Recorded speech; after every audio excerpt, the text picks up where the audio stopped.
What's the choice you're facing?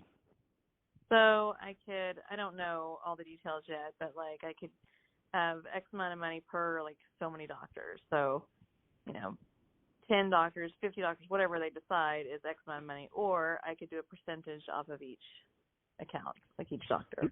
When it comes down to negotiating this kind of stuff, the real question is how much do you believe in you? Yeah, I'm fine with. I feel very comfortable. Then I would go for percentage. That's what I thought too.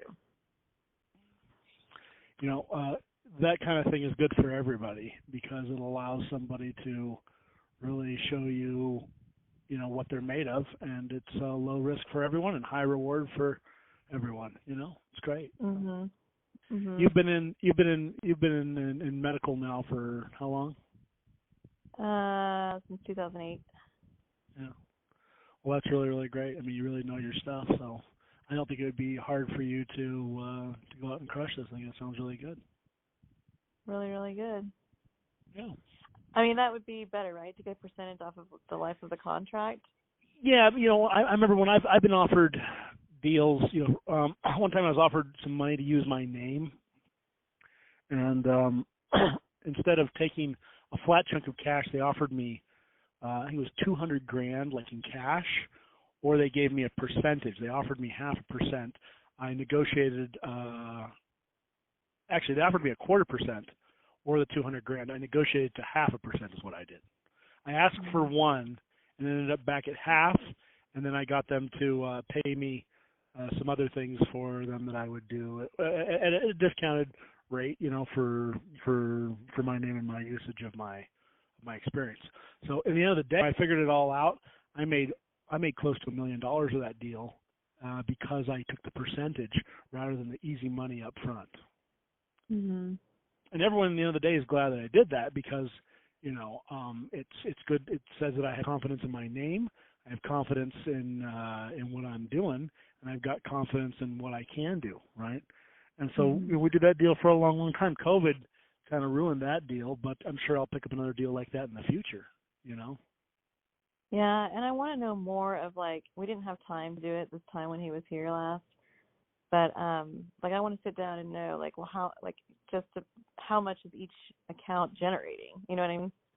Yeah, no. Well, really just do the math. And when I sat down and looked at my deal, I thought, okay, how long would this thing have to go, and what numbers would have to be hit in order to make this worthwhile?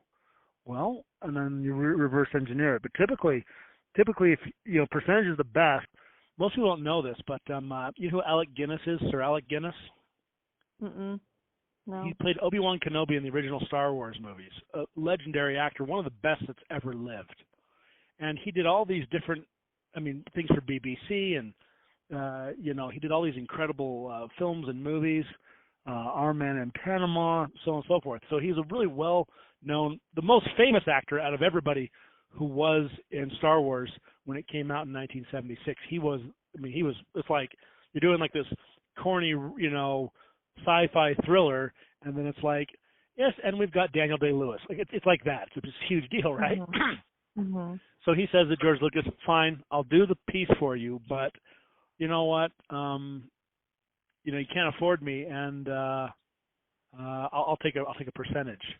So anyway, they negotiated it all out, and at the end of the day, Alec Guinness gets like 0.5% of every Star Wars toy, every Star Wars lunchbox, every Star Wars movie. He's like one of the first stars to ever really get a chunk of the action. And instead of taking his normal fee, that's what he took in place of it, in lieu of it. And boy, everyone was just like, holy cow, what a genius. So that role that he didn't even particularly enjoy doing, he thought it was kind of corny. He liked the movie, okay, but really not his favorite role he ever did. But he made more money on that than he did in his entire career while he was living. Now, his heirs, whoever owns his estate or is the beneficiary of that estate, just must be rolling in money left and right just off of this. It literally has 0.5% of Star Wars. Wow. Holy cow.